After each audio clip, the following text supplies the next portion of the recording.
Assalamualaikum warahmatullahi wabarakatuh. Selamat datang di Muhasabah Story. Hari ini, kita akan menelusuri perjalanan panjang cahaya Islam yang menyeberangi lautan, dari pelabuhan-pelabuhan ramai di Nusantara hingga masjid-masjid megah yang menjadi saksi bisu sejarah. Sebuah perjalanan yang dimulai dari kapal bercadik yang melaju di gelombang laut lepas, dari kitab-kitab yang dibawa oleh ulama, hingga pesantren kecil di pesisir yang menjadi pusat ilmu dan iman. Apakah Anda siap menelusuri jejak panjang ini? Mari kita mulai. Sejarah Islam di Nusantara dimulai jauh sebelum munculnya Wali Songo, bahkan sebelum kota-kota besar di Jawa menjadi pusat penyebaran agama. Semua bermula dari jalur perdagangan maritim yang ramai antara abad ke-7 hingga abad ke-15. Nusantara, yang terletak strategis di persimpangan lautan Hindia dan Pasifik, menjadi tujuan pedagang Arab, Persia, dan Gujarat yang membawa rempah-rempah, kain sutra, emas, dan ilmu pengetahuan, sekaligus membawa agama baru yang perlahan menembus hati masyarakat lokal. Di Aceh, Kerajaan Perlak menjadi kerajaan Islam pertama. Sultan Alaiddin Syamsuddin memeluk Islam setelah berdialog dengan pedagang Muslim dari Gujarat dan Arab. Pedagang dan ulama ini tidak sekadar berdagang, mereka mengajarkan Al-Quran, fikih, dan tasawuf. Abu Al-Hasan Al-Farisi, seorang ulama dari Persia, datang membawa kitab-kitab dan mendirikan masjid kecil di pesisir. Perlak menjadi pusat pendidikan Islam dan jalur diplomasi yang menghubungkan Nusantara dengan dunia Muslim di India dan Timur Tengah. Kapal-kapal bercadik, dhow, dan perahu layar digunakan menyeberangi ribuan mil laut, membawa kitab, pedagang, dan dakwah. Kemudian, berdirilah Samudera Pasai pada tahun 1267 M, didirikan oleh Merasilu yang kemudian menjadi Sultan Malik Al-Saleh. Samudera Pasai bukan hanya menjadi kerajaan Islam pertama yang berdaulat secara politik, tetapi juga pusat perdagangan rempah terbesar di Asia Tenggara. Pedagang dari Arab dan Gujarat datang membawa lada, cengkeh, pala, kain sutra, emas, dan kitab-kitab agama. Masjid Agung Samudera Pasai dibangun sebagai pusat pendidikan dan dakwah, di mana kitab-kitab Arab diterjemahkan ke bahasa lokal agar masyarakat dapat memahami ajaran Islam dengan mudah. Di Jawa, Islam masuk melalui pesisir utara jauh sebelum Wali Songo dikenal luas. Syekh Subakir dari Gujarat tiba di Cirebon menggunakan kapal bercadik, membawa buku-buku agama, alat tulis, dan bahan dakwah. Ia mendirikan pesantren pertama dan mengajarkan Al-Quran, ilmu fikih, serta tasawuf kepada penduduk setempat. Syekh Maulana Akbar atau Syekh Bayanullah datang ke Tatar Sunda, menyebarkan Islam melalui seni dan budaya lokal. Mereka menggunakan wayang, gamelan, dan pantun sebagai media dakwah agar masyarakat bisa menerima ajaran Islam tanpa kehilangan identitas tradisi mereka. Kerajaan lain mulai menerima Islam melalui jalur perdagangan. Malaka menjadi pusat dagang dan dakwah setelah Sultan Parameswara memeluk Islam pada awal abad ke-15. Gresik di Jawa Timur menjadi titik pertemuan pedagang Muslim dari Gujarat dan Arab. Makassar di Sulawesi dan Banten di Jawa Barat juga menjadi pusat perdagangan sekaligus titik penyebaran Islam. Kapal-kapal yang digunakan beragam, dari perahu bercadik sederhana, perahu pinisi, hingga kapal layar besar yang mampu menyeberangi Selat Malaka dan Laut Cina Selatan. Jalur perdagangan ini membawa rempah, kain sutra, emas, dan dakwah Islam ke seluruh pelosok Nusantara.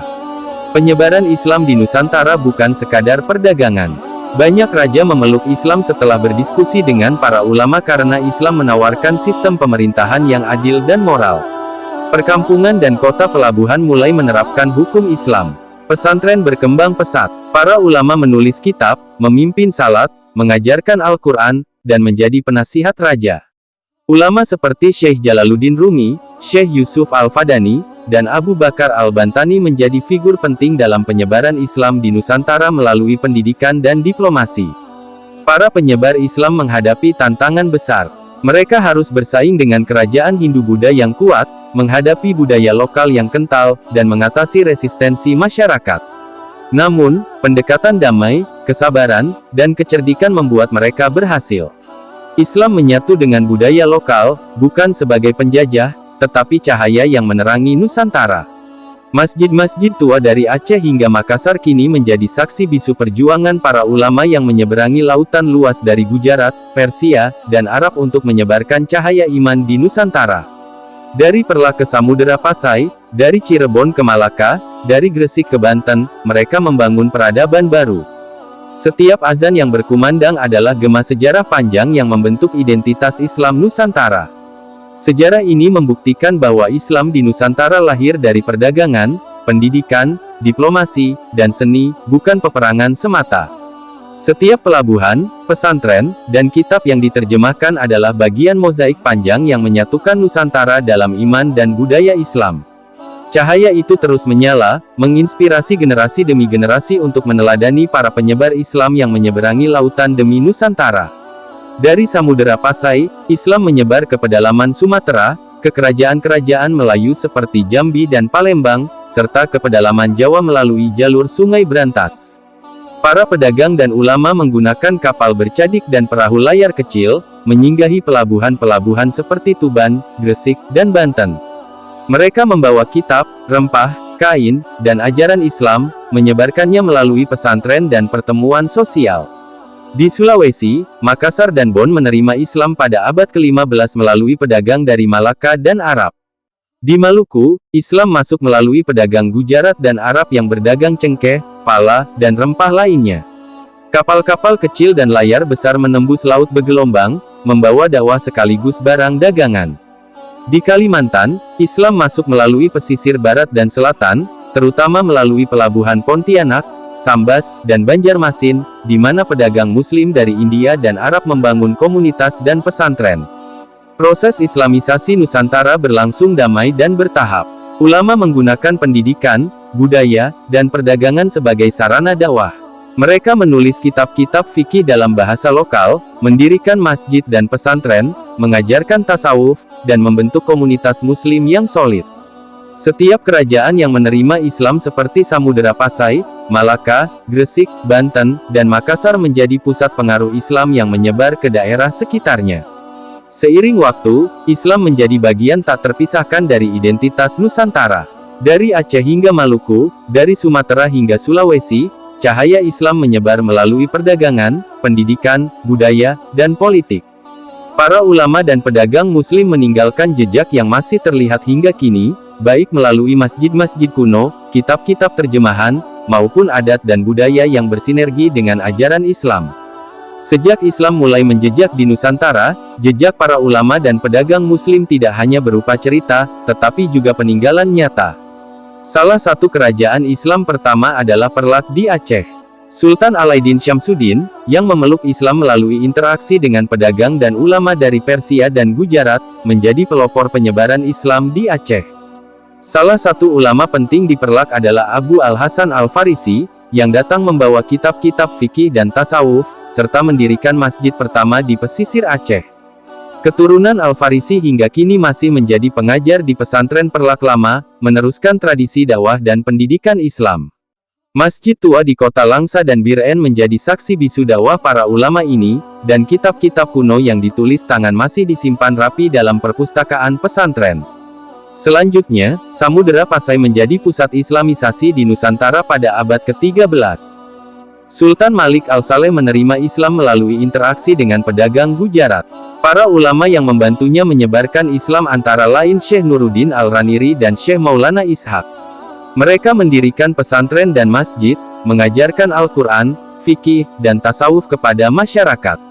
Masjid Agung Samudera Pasai menjadi pusat pendidikan, di mana kitab-kitab Arab diterjemahkan ke bahasa lokal, sehingga setiap lapisan masyarakat bisa memahami ajaran Islam. Para pedagang Muslim yang datang ke Pasai tidak hanya membawa barang dagangan seperti lada, cengkeh, dan sutra, tetapi juga ilmu, akhlak, dan tradisi Islam yang akhirnya membentuk komunitas Muslim yang kuat. Di Jawa, pesisir utara menjadi jalur masuk Islam sebelum Wali Songo dikenal. Syekh Subakir datang ke Cirebon dengan kapal bercadik, membawa kitab-kitab agama, alat tulis, dan metode pendidikan yang memadukan Al-Quran, fikih, dan tasawuf.